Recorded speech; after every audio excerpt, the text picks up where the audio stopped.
नमस्कार विद्यार्थियों। भारतीय काव्य शास्त्र के अंतर्गत 3 हमने अपने सिद्धांत पढ़ लिए हैं। रस सिद्धांत, अलंकार सिद्धांत और ध्वनि सिद्धांत। आज हम रीति सिद्धांत पर बात करेंगे। रीति सिद्धांत को समझने का प्रयास करेंगे। रीति के जो भेद किए गए हैं उनको समझेंगे, उनका विवेचन करेंगे, गुणों पर चर्चा करेंगे। तो हम शुरू करते हैं रीति सिद्धांत। सबसे पहले रीति का अर्थ समझते हैं। रीति का अर्थ होता है प्रणाली, पद्धति, मार्ग, पंथ या शैली। ऋण धातु में कित प्रत्यय से रीति शब्द बना है, जिसका अर्थ होता है मार्ग। हिंदी साहित्य में रीति का तात्पर्य लक्षण ग्रंथों से है। जैसा कि हमने रीति काल में देखा था कि जो कवि आचार्य संस्कृत के लक्षण ग्रंथों के आधार पर काव्य रचना करते थे वो ग्रंथ रीति ग्रंथ कहलाए थे। संस्कृत साहित्य की अगर बात करें तो वहां रीति को काव्य की आत्मा कहा गया है, आत्मा के रूप में ही देखा है। यानी जो रीति के समर्थन में जो आचार्य हैं वो रीति को काव्य की आत्मा के रूप में देखते हैं।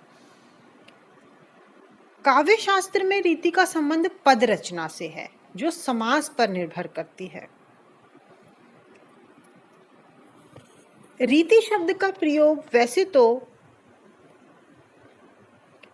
भरत मुनि ने, दंडी ने, बहुत सारे आचार्य हैं, सभी ने किया है, लेकिन रीति सिद्धांत के प्रवर्तक आचार्य वामन हैं। आचार्य वामन ने अपने ग्रंथ काव्य अलंकार सूत्रवृत्ति में रीति पर विस्तृत और व्यवस्थित चर्चा की, उसकी व्याख्या की। उन्होंने कहा रीतिरात्मा काव्यस्य, अर्थात काव्य की आत्मा रीति है। और यह कह करके उन्होंने रीति को विशेष महत्व दिया। वामन ने कहा विशिष्ट पद रचना रीति, अर्थात जो विशेष प्रकार की पद रचना है वही रीति है। फिर वो विशिष्ट का भी अर्थ बताते हैं कि विशेषो गुणात्मा, अर्थात ये विशिष्टता किससे आती है? गुण से। इसका मतलब यह हुआ कि काव्य में गुणात्मक पद रचना को रीति कहते हैं और गुण और रीति का एक दूसरे से गहरा संबंध है। वामन ने पहली बार गुण व अलंकार पर स्वतंत्र रूप से अलग अलग विचार किया। इन्होंने 10 शब्द गुण और 10 अर्थ गुण की नई उद्भावना प्रस्तुत की और रस को कांति नामक गुण में ही समाहित कर दिया। रीति का इन्होंने रस से संबंध दर्शाया और कांति नामक अर्थ गुण के अंतर्गत रस समायोजन की चर्चा वामन ने की। वामन से पूर्व दंडी ने रीति और गुण को परस्पर संबंध कर एक मानने का प्रयत्न किया था। उन्होंने रीति के अंतर्गत 10 गुणों के महत्व को स्वीकार किया और इन 10 गुणों को वैदर्भी मार्ग का प्राण तत्व बताया। एते वैदर्भ मार्गस्य प्राणा 10 गुण स्मृत। कुंतक ने रीति को मार्ग कहा।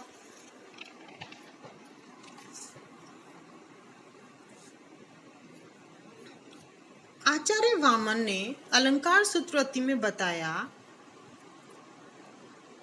कि रीति के अंतर्गत निहित रचना धर्मिता का मूलाधार काव्य गुण है। गुणों के समावेश के कारण रीति काव्य के समस्त तत्वों को स्वतः समाविष्ट कर लेती है।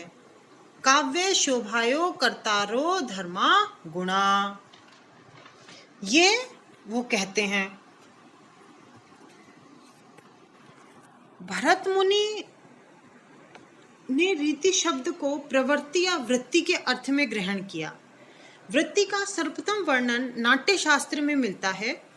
भरत मुनि ने रीति को प्रवृत्ति स्वीकार किया और इसके 4 भेद किए: अवंती, दक्षिणात्मा, पांचाली, औद्र मागधी। दंडी ने केवल 2 ही रूप माने, वैदर्भी और गौड़ी। वामन ने 3 रीति की बात की, वैदर्भी, गौड़ी और पांचाली। दंडी का हमने बता ही दिया, उन्होंने वैदर्भी और गौड़ी की बात की थी। रुद्रट ने चौथी रीति एक लाटी, उसकी भी चर्चा की है, उसकी बात की है। और राजशेखर मैथिली रीति की बात करते हैं। कुंतक ने गुण के रूप में रीति को स्वीकार किया और उसके 3 मार्ग बताए, सुकुमार मार्ग, विचित्र मार्ग और मध्यम मार्ग। ये 3 वो बताते हैं। कुंतक ने रीति को कवि प्रस्थान हेतु भी कहा है।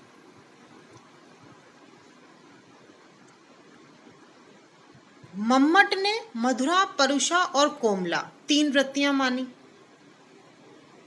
भामे ने अपने काव्य अलंकार में वैदर्भी और गौड़ी का ही उल्लेख किया, यानी दंडी के समान ही इनके भेद रहे हैं।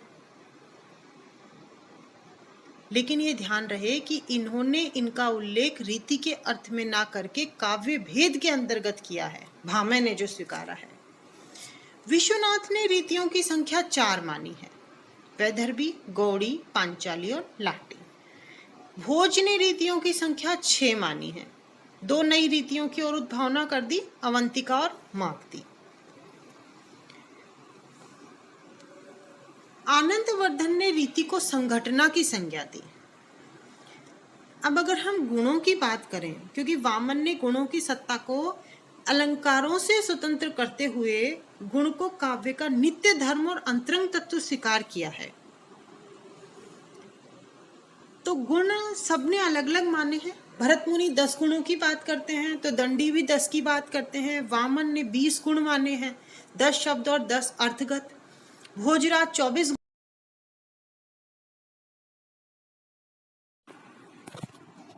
गुण की बात करते हैं, सर्वाधिक भोजराज ने ही माने। भामे 3 गुण मानते हैं, मम्मट भी 3 मानते हैं और आनंदवर्धन भी 3 गुण मानते हैं। कुंतक 6 गुणों की बात करते हैं। अब रीतियों के भेद को लेकर जो सर्वमान्य मत है उसको हम स्वीकार करते हैं और वैदर्भी, गौड़ी और पांचाली रीति के बारे में समझते हैं। वैदर्भी रीति का मूल आधार माधुर्य गुण होता है। इसमें सुकुमार वर्ण योजना रहती है। श्रृंगार, करुण आदि कोमल रसों के लिए यह उपयुक्त मानी गई है। यह समास रहित होती है। इसमें कोमलकांत पदावली का प्रयोग होता है और यह हृदय के रागात्मक भावों की अभिव्यंजना करती है। अर्थ गांभीर्य तथा वक्रोक्ति से रहित, स्पष्ट, सरल, कोमल तथा स्वभावोक्ति से परिपूर्ण, संगीत के समान श्रुत मधुर रचना विन्यास वैदर्भ मार्ग है। वैदर्भी समग्र गुणा, ये वामन कहते हैं, अर्थात ओज, प्रसाद आदि सभी शब्दगत और अर्थगत गुणों से युक्त होती है। एक हिंदी की कविता के उदाहरण के तौर पर हम इसे समझते हैं। एक वीणा की मृदु झनकार, कहाँ है सुंदरता का पार, तुम्हें किस दर्पण में सुकुमारी दिखाऊं मैं साकार, तुम्हारे छूने में था प्राण, संग में पावन गंगा स्नान, तुम्हारी वाणी में कल्याणी, त्रिवेणी में लहरों का गान। दूसरी रीति है गौड़ी रीति। यह औजगुण पर अवलंबित होती है। रौद्र भयानक रसों के लिए उपयुक्त मानी गई है। इसमें भाषा सामासिक होती है, कठोर वर्णों की योजना रहती है, अलंकार बाहुल्य होता है और संयुक्त वर्णों का भी प्रयोग इसमें होता है। ये गौड़ी रीति है। इसका अगर हम उदाहरण देखें तो जब जात फटी दुक्की दुपटी कपटी न रहे जाए, एक घटी निकटी मीच घटी हु घटी, जग जीव जतिन की छूटी चटी।